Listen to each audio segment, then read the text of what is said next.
ஒரு டைம் என் ப்ரொஃபைல் இவங்களும் உங்க டீமும் என் ஃபோன் எடுத்து என் ப்ரொஃபைல் பார்த்து சீ தூ இதெல்லாம் ஒரு ப்ரொஃபைலா என்ன உங்க நீ எல்லாம் ஒரு ஆக்டரா நீ எல்லாம் ஒரு ஆக்டர் உனக்கு ஒரு இன்ஸ்டாகிராம் ப்ரொஃபைல் இவ்வளவு கேவலமா இருக்குன்னு சொல்லி என் போஸ்ட் டெலிட் பண்ண ஆரம்பிச்சிட்டாங்க. நாங்க ஜென்சின்ற ஒரு பேர்ல இந்த மாதிரி இதெல்லாம் வந்து சோஷியல் மீடியாக்கு சரியில்லை சொன்னோம். உங்க டீம் ரொம்ப ரூடுங்க. ஐயோ எடுத்து சீ இதெல்லாம் நீயே போடுற. நம்ம அசோக் சார் ஒன் வேர்ட்ல ரிவ்யூ பண்ணனும்னா என்ன சொல்லுவீங்க? கம்பெல்லிங். கம்பெல்லிங் நான் நினைப்பீங்க. இல்ல பாவம் அவர் ப்ரொடியூசர் ஆக்டர் ரெண்டுமே இல்ல. சோ அப்பப்ப அது மாறிட்டே இருப்பாரு அனியன் மாதிரி. அடிக்கடி அவங்க செட்ல வந்துட்டு பண்ற ஒரு ஹாபிட் என்னவா இருக்கும்? கால் ஆட்டுறது. நீங்க அவங்க உட்கார்ந்திருக்கும்போது கூட எனக்கு சாட் ஜிபிடியை இன்ட்ரடியூஸ் பண்ணது வந்து அவங்களும் அவங்களோட மேக்கப் ஆர்டிஸ்டும் தான். சின்ன வயசுலேருந்து ஸ்கூலில் நான் ஃபெயில் ஆகிட்டே இருந்தேன். அப்போ வந்து அம்மா அவள் ஹாஸ்டலில் இருந்தா. அம்மா வந்து ஒரு லெட்டர் அனுப்பிச்சாங்க, இந்த மாதிரி உன் தம்பி ஃபெயில் ஆகிட்டு இருக்கான், அதை வந்து பண்ணு அப்படின்னு. ஒரு வாரம் லீவ் போட்டு வந்து நங்குன்னு கொட்டி என்னை படிக்க வச்சு பாஸ் பண்ணா. படத்தினுடைய லீட் ஆக்ட்ரஸாக பிரீத்தி முகுந்தன் அவர்கள் இருக்காங்க இல்லையா? ஸோ அவங்கள பற்றி ஒரு 2 கேள்வி உங்ககிட்ட கேட்கணும் அப்படின்னு படக்குழு ஆசைப்பட்டாங்க, நாங்களும் ஆசைப்படுறோம். கேட்டுடலாமா சார்? சொல்லுங்க. ஸோ அடிக்கடி அவங்க செட்ல வந்துட்டு பண்ற ஒரு ஹாபிட் என்னவா இருக்கும்? கால் ஆட்டுறது. நீங்க அவங்க இப்போ நான் உட்கார்ந்திருக்கும்போது கூட இருக்கும். அண்ட் எனக்கு சாட் ஜிபிடியை இன்ட்ரடியூஸ் பண்ணது வந்து அவங்களும் அவங்களோட மேக்கப் ஆர்டிஸ்டும் தான். அது மூலியமா நான் நிறைய விஷயங்கள் இப்போ எக்ஸ்ப்ளோர் பண்ணிட்டு இருக்கேன். So thank you for that. Okay, உங்களோட சாட் ஜிபிடி டீச்சரா அவங்கள வந்து நம்ம சொல்லிடலாமா, அனௌன்ஸ் பண்ணிடலாமா? பண்ணலாம். சூப்பர். உங்களோட ஒரு ஹாபிட் அவங்க அடிக்கடி கலாய்க்கிறதுனா என்னவா இருக்கும் சார்? என்னமோ இருக்கு. ஜென்ரலாகவே கலாய்ப்பாங்க, ஹேபிட்லாம் இல்லை, ஜென்ரலாகவே கலாய்ப்பாங்க. ஏதாவது நீங்கள் அவங்ககிட்ட தான் கேட்குறேன், எனக்கு தெரியல ஆக்சுவலாக. அப்போ அவங்களை மேலே கூப்பிட்டு நம்ம கேட்டுருவோம். ப்ளீஸ் பிரீத்திமா மேடைக்கு வந்துருங்க. நீங்க அப்போ சொல்லுங்க, அவர் அடிக்கடி கலாய்க்கிற ஒரு விஷயம் என்ன உங்களோட ஹேபிட்ல? இல்ல அவர் வந்து என்னன்னா பாக்குறதுக்கெல்லாம் சூப்பரா இருப்பாரு, நல்லா பில்ட் எல்லாம் கரெக்டா இருக்கும். ஆனா அப்பப்போ like he doesn't take care of how he looks. அப்பப்போ ரொம்ப ஒரு மாதிரி போலர் ஆப்போசிட்டா இருக்கும். ஒரு நாள் செம்மையா வருவாரு, ஒரு நாள் வந்து ஏதோ முடியெல்லாம் எங்கேயோ இருக்கும், அந்த மாதிரி வருவாரு. அதனால கொஞ்சம் பார்த்து பண்ணுங்க அப்படின்னு சொல்லி அவங்க சொல்லுவாங்க. ஸ்கின் கேர் இது. அப்புறம் ஜென்ரல் இன்ஸ்டா ஒரு டைம் என் ப்ரொஃபைல் இவங்களும் உங்க டீமும் என் ஃபோன் எடுத்து என் ப்ரொஃபைல் பார்த்து சீ தூ இதெல்லாம் ஒரு ப்ரொஃபைலா என்ன உங்க நீ எல்லாம் ஒரு ஆக்டரா நீ எல்லாம் ஒரு ஆக்டர் உனக்கு ஒரு இன்ஸ்டாகிராம் ப்ரொஃபைல் இவ்வளவு கேவலமா இருக்குன்னு சொல்லி என் போஸ்ட் டெலிட் பண்ண ஆரம்பிச்சிட்டாங்க. சார், இந்த கேள்விக்கு பின்னாடி எவ்வளவு கண்டென்ட் இருக்குன்னு தெரிஞ்சிருந்தா. அசோக் வந்து ரொம்ப ஒரு செக்யூரான ஒரு ஆளு. ஸோ நாங்க எல்லாரும் சேர்ந்தா கொஞ்சம் புள்ளி பண்ணுவோம் அவர். அதனால நாங்க ஜென்சின்ற ஒரு பேர்ல இந்த மாதிரி இதெல்லாம் வந்து சோஷியல் மீடியாக்கு சரியில்லை அப்படின்னு விளையாட்டுக்கு சொன்னோம். விளையாட்டுக்கா உங்க டீம் ரொம்ப ரூடுங்க. ஐயோ எடுத்து இதெல்லாம் நீயே போடுற டெலிட் பண்ண ஆரம்பிச்சிட்டாங்க.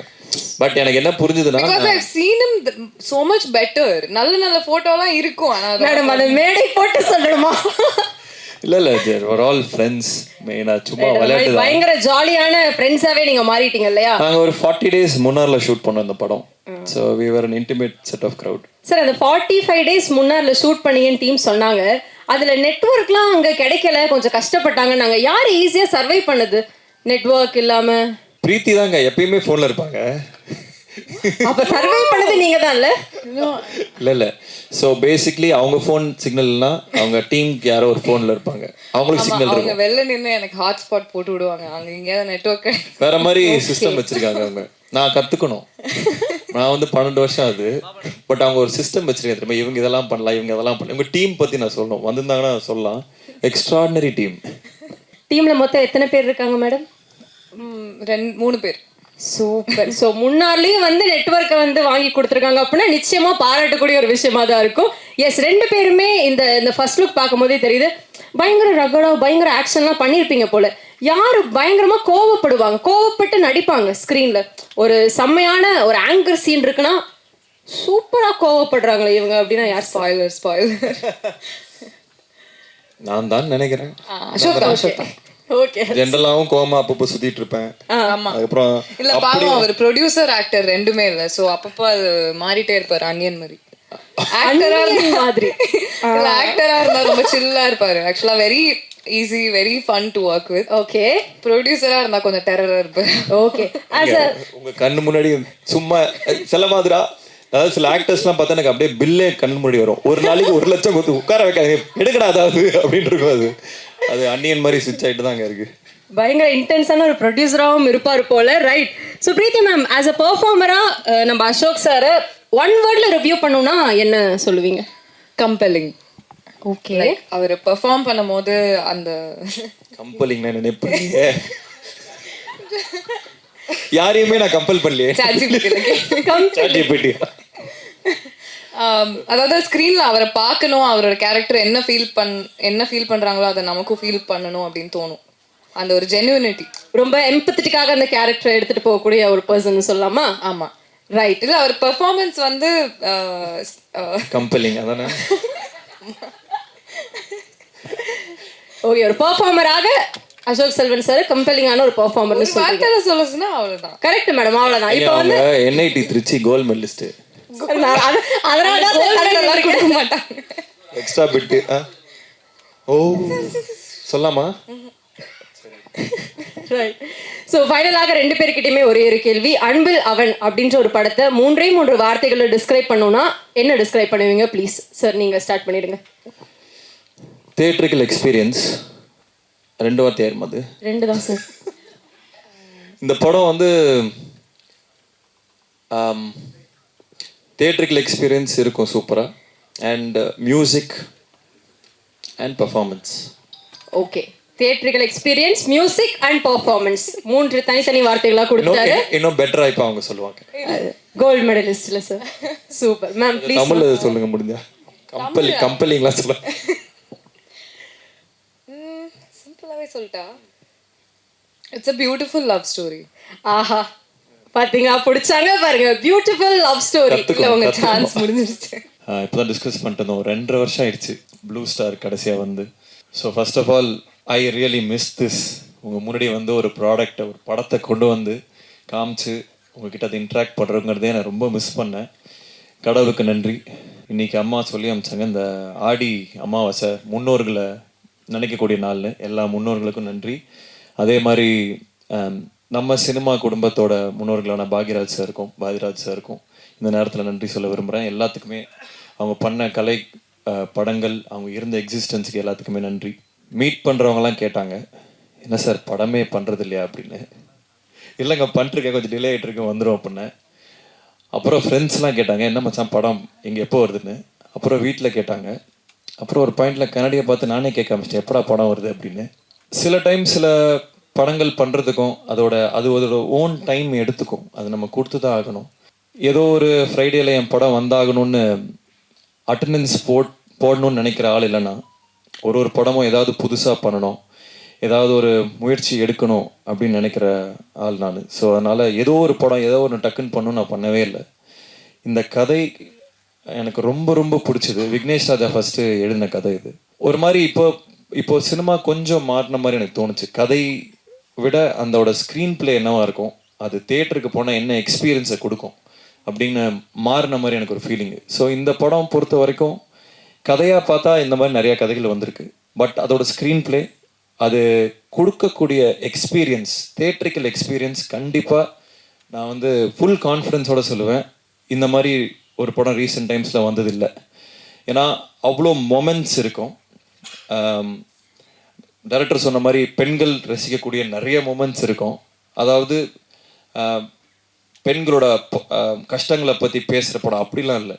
இது நிறைய மாஸ் மொமெண்ட்ஸே இருக்குது, விமன் மாஸ் மொமெண்ட்ஸே இருக்குது. அதாவது எம்பவரிங்கான மொமெண்ட்ஸ் நிறையா இருக்குது.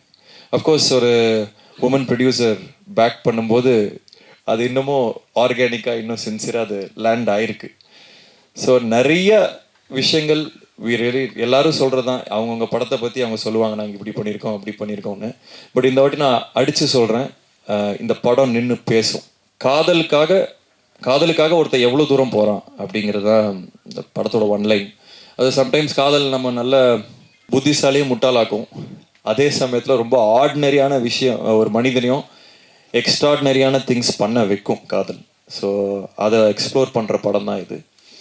And about my technical team, crew, இது எல்லாமே எக்ஸ்ட்ராடினரி செட் ஆஃப் பீப்புள். ஒருத்தருமே ஹேண்ட் பிக்ட்.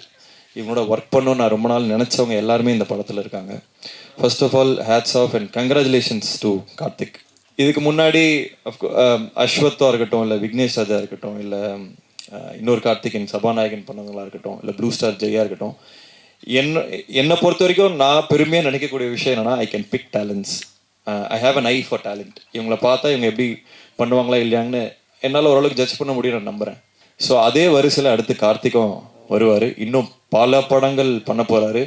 இன்னும் பெரிய பெரிய விஷயங்கள் எல்லாமே அவர் இது ஒரு தொடக்க புள்ளியாக இருக்கும். அது பண்ணுறதுக்கான எல்லா ஸ்டேஜையும் இந்த படம் கொடுக்கும். அதே மாதிரி பிரீத்தி வந்து first when I saw her, sometimes stars வந்து ஆர் மேட், சில நேரங்களில் stars are born. I think Preethi is a star. ரொம்ப நாள் கழித்து தமிழ் பேசக்கூடிய தமிழ்நாட்டை சேர்ந்த ஒரு ஸ்டார் பிரீத்தி. பிளாஸ்டில் உங்களுக்கு தெரிஞ்சிருக்கும். அதோட பிளாஸ்டே ஒரு ஸ்டேட்மெண்ட் தான். Women doing action is not. அதுக்கு முன்னாடி விஜயசாந்தி மேம்லாம் இருந்தாங்க, பட் பல வருஷமாக அது வந்து எக்ஸ்ப்ளோரே பண்ணாத ரீஜனாக இருந்தது. And I have to really congratulate Archana ma'am for picking something like blast. And you are phenomenal in it. அது ஆர்கானிக்காக செல் பண்ண முடிஞ்சனால தான் அந்த படங்கள் ஓடும். இந்த படத்தில் லைக் டைரக்டர் செட், அவங்களோட பர்ஃபார்மன்ஸ் தனியாக கண்டிப்பாக பேசப்படும். ஏன்னா அதுக்கான சீன்ஸ் இருந்துச்சு. And she really perform really well. So I can't wait இந்த படத்தை வந்து மக்கள்கிட்டையும் பல டேரக்டர்ஸ்கிட்டையும் காமிக்கிறதுக்கு. அண்ட் ஈவன் இந்த படத்தை இது வரைக்கும் பார்த்தவங்க வந்து ஸ்பெஷலாக மென்ஷன் பண்ணிகிட்டே இருக்காங்க. ஹிந்திலையும் பார்த்தாங்க இந்த படத்தை. So they asked who is this girl அப்படின்னு. I am really excited for the journey. And எனக்கு இன்னொரு நல்ல ரொம்ப எக்ஸைட்டிங்கான விஷயம் என்னென்னா, இந்த படம் மூலிமா நிறைய ஆக்டர்ஸ் வந்து சென்டர் ஸ்டேஜ் எடுக்க போகிறாங்க. ஏற்கனவே நடிச்சிட்ருக்காங்க. அவங்க எல்லாத்தையுமே நான் ஆடியோ லான்ச் அப்போ இன்னும் நிறைய பேசுகிறேன். அவங்க எல்லாருமே இந்த கேரக்டர் ரோல்ஸ் ஆர் மோர் வேறு ரோல்ஸ் பண்ணவங்க எல்லாருமே எக்ஸ்ட்ராடனரியாக பெர்ஃபார்ம் பண்ணியிருக்காங்க. அவங்க எல்லாருக்குமே வந்து ஒரு பெரிய கெரியர்ஸ் எல்லாமே செட் ஆகும் இந்த படம் மூலிமான்னு. மகா அங்கே ஃப்ரண்ட்டில் வரோம். வந்துட்டியா? ஓகே. ஹாய்வா, அவையோ. டெல்லி கணேஷ் சாரோட பையன் மகா அங்கே இருக்காரு. ஸோ அவரும் ஒரு செம்ம ரோல் பண்ணியிருக்காரு. கதிர் சார் இருக்காங்க. எல்லாமே நான் இன்னும் டீட்டெயிலாக ஆடியோ லான்ச்சில் பேசுகிறேன். And like they said, Govind வசந்தாவோட கான்சர்ட் இது. ப்ராபப்ளி 96 அதுக்கான இணையான ஒரு ஆல்பமாக சொல்லலாம். ஏன்னா படத்துக்கு அது தேவைப்பட்டது. ஒரு மியூசிக்கில் ஒரு நிறைய விஷயங்கள் தேவைப்பட்டது அந்த எக்ஸ்பீரியன்ஸ் கிரியேட் பண்ண. And Kovind is extraordinary. அதாவது அவருக்கு வந்து இன்னும் கொஞ்சம் நிறைய தீனி கொடுக்கணுமோன்னு தோணுச்சு. இந்த படம் தாண்டி இன்னும் அந்த டியூன் மாதிரிலாம் கொடுக்கணும்னு தோணுச்சு. இன்னும் ஒரு எக்ஸ்ட்ராடினரி கேன்வஸ் அவர் கொடுத்தா அவர் பண்ணக்கூடிய ஆள். நம்ம ஊரில் அவர் சாதாரணமாக சுற்றிட்டு இருக்காரு, but he is an extraordinary guy. இன்னும் நிறைய அவரோட ஒர்க் பண்ணணும்னு ஆசைப்பட்றேன். அண்ட் மை பிரதர் ஏப்ரஹாம், அதாவது ஒரு போருக்கு போகணுன்னா ஒரு படைத்தளபதி யாரோட போகலாம்னா எப்ஸோட போகலாம். ஸோ எல்லா team and crew, Gautham, Selva, again my brother Vijay, எல்லா க்ரூ மெம்பர்ஸ்க்கும், ராமத்துல்லா எல்லாருக்குமே we will share stage on audio launch. இது வரும் டைட்டில் டீசர் தான். So again I am so happy. First of all உங்கள் எல்லாத்தையும் பார்க்கறதுல எனக்கு ரொம்ப சந்தோஷமாக இருக்குது. ரொம்ப நாள் கழித்து பார்த்ததில்ல. இந்த படம் இன்னொரு ஃபியூ வீக்ஸில் வரும். டெஃபினட்டாக எனக்கு உங்கள் சப்போர்ட் எல்லாமே தேவை. இது வரைக்கும் என் கெரியர் ஸ்டார்டிங்லேருந்து நீங்கள் எல்லோரும் என்னை பார்த்துட்ருக்கீங்க. உங்கள் சப்போர்ட் இல்லாமல், உங்கள் சப்போர்ட்டால் மட்டுமே நான் இங்கே நிற்கிறேன். உண்மையை சொல்லணுன்னா எந்த வித எக்ஸ்டர்னல் புஷ் இல்லாமல் வெறும் ப்ரெஸ்ஸு எழுதுறது, நீங்கள் சொல்கிறத பொறுத்துமே என்னோடய படங்கள் ஓடி இருக்கு, அந்த படங்கள் இருந்திருக்கு. ஸோ இந்த படத்துக்கும் கண்டிப்பாக உங்கள் எக்ஸ்டெண்டட் சப்போர்ட் தேவை. இன்னொரு முக்கியமான விஷயம், I'd like to really thank my sister Abhinaya for being who she is. அவ்வளோதான். அது இந்த விஷயம் அந்த விஷயம் இல்லை. சின்ன வயசுலேருந்து திருப்பி அந்த இன்னொரு ஓமேகடலை ஸ்டேஜில் சொன்னேன். ஸ்கூலில் நான் ஃபெயில் ஆகிட்டே இருந்தேன். அப்போது வந்து அம்மா, அவள் ஹாஸ்டலில் இருந்தா, அம்மா வந்து ஒரு லெட்டர் அனுப்பிச்சாங்க. இந்த மாதிரி உன் தம்பி ஃபெயில் ஆகிட்டே இருக்கான், அதை வந்து பண்ணு அப்படின்னு. ஒரு வாரம் லீவ் போட்டு வந்து நங்குன்னு கொட்டி என்னை படிக்க வச்சு பாஸ் பண்ணான். ஸோ கிட்டத்தட்ட அதே பேக்கிங் இன்னமும் அது கண்டினியூ ஆகிட்டுருக்கு. எனக்கு தெரிஞ்சு இஃப் ஐ ஹாவ் ஒரு டீமாக இருக்கும், ஒரு சப்போர்ட் சிஸ்டம் இருக்குன்னா I have Abhi there. So and அவளோட விஷன், அவளோட ஏஸ்தட்டிக் சென்ஸ், அவரோட என்ன மாதிரி கதைகள் பண்ணணும் அப்படிங்கிறது எல்லாமே பூர்த்தி அடையும் போது ரொம்ப ஒரு விஷனரி ப்ரொடியூசராக she will flush out in the coming years. And I'd like to thank Aingaran Pictures for backing our project, Karuna sir, for our backing வேணும் to start the project. So I'd really like to thank him for trusting us completely. அவர் என்ன ஏதுன்னு கேட்டதே இல்லை, complete trust. So I'd like to thank him and my family and especially my wife Keerthi for bearing with me. ஏன்னா இந்த படம் process பயங்கரம் இன்டென்ஸாக இருந்தது. இதில் நிறைய நாங்கள் டைம் மட்டும் இல்லை, ஃபினான்ஸ் நிறைய விஷயங்கள் உள்ளே போட்டிருக்கோம். ஸோ அஃப்கோர்ஸ் ஃபேமிலி சப்போர்ட்லாம் ரொம்ப கஷ்டமாக இருக்கும். ஐ லைக் டு தேங்க் அம்மா அப்பா, my wife and everybody involved in the project. And thank you Kavitha for the support. And எல்லாருமே சேதுனா தேங்க்யூ, இபி. ஸோ எல்லாருக்குமே நன்றி. இந்த பாட்டு பார்த்துருப்பீங்க, அதே மாதிரி அதை டோன் இந்த படம் வரும். அண்ட் இதில் ஒரு சின்ன ஜானர் ஷிஃப்ட்டும் இருக்கும். இது வெறும் ஒரு லவ் ஸ்டோரி மட்டும் இல்லை, it's a love story with a twist. So அது இன்ட்ரெஸ்டிங்காக இருக்கும்னு நினைக்கிறவங்க எல்லாத்துக்குமே. We are very confident about this film. இந்த படம் பியூட்டிஃபுல்லாக வந்திருக்கு. சாங்ஸ் மட்டும் தான் நான் பார்த்துருக்கேன். அண்ட் இது வந்து அசோக் சாரோட biggest dream, biggest vision. So I am really looking forward for this and please support the film. Thank you. படம் பார்த்துட்டு வர ஒரு கேர்ள் ஃப்ரெண்டும் ஹஸ்பண்டும் வெளியே ஐ மீன் ஒய்ஃபும் வெளில வரும்போதும் அவங்க புருஷனை பார்த்து பாய் ஃப்ரெண்ட் ஹஸ்பண்ட்னா இப்படி இருக்கணும் பார்த்துக்கோ அப்படின்னு கண்டிப்பாக சொல்லுவாங்க, நான் நம்புகிறேன். அதுக்கு இன்னொரு முக்கியமான காரணம் எங்கள் ஹீரோ அசோக் ப்ரோவோட பர்ஃபார்மன்ஸ். அவர் இது வரைக்கும் நடித்த படங்களில் நல்ல படங்கள், ஐ மீன் எல்லாருக்கும் பிடிச்ச படங்கள், திகிடி, ஓமை கடவுளே, ப்ளூ ஸ்டார், போர்த்தொழில், அந்த வரிசையில் இந்த படம் கண்டிப்பாக சேரும் நான் நம்புகிறேன். இது நான் சொல்ல, படத்தை ரீசெண்டாக பார்த்த படத்துக்கு சம்மந்தப்படாத பிஸ்னஸ் இண்டஸ்ட்ரியில் ரொம்ப முக்கியமான ஆட்கள், ரொம்ப சென்சிபிளான ஆட்கள் பார்த்துட்டு என்கிட்ட பர்சனாக சொன்னது, அசோக்கோட பர்ஃபார்மன்ஸ் ரொம்ப நல்லா இருக்குது அப்படிங்கிற மாதிரி ஒன்று எல்லாருமே சொன்னாங்க. அதே மாதிரி ப்ரீத்தி வந்து நல்லா டான்ஸ் ஆடி பார்த்துட்டோம், நல்லா சண்டை போட்டு பார்த்துட்டோம். அதை மீறி இந்த படத்தில் வந்து ரொம்ப நுவான்ஸ்டான ஒரு பர்ஃபார்மன்ஸ், ரொம்ப நல்லா நடிச்சிருக்காங்கன்னு பார்த்து எல்லாருமே சொல்லியிருக்காங்க. எல்லாருக்கும் பிடிக்கக்கூடிய ஒரு தரமான ஒரு ஜனரஞ்சகமான ரசிக்கக்கூடிய ஒரு படமாக இருக்கும்னு நம்புகிறோம். நல்ல ஒரு தியேட்டரிக்கல் எக்ஸ்பீரியன்ஸாக இருக்கும். Please do support this. Thank you.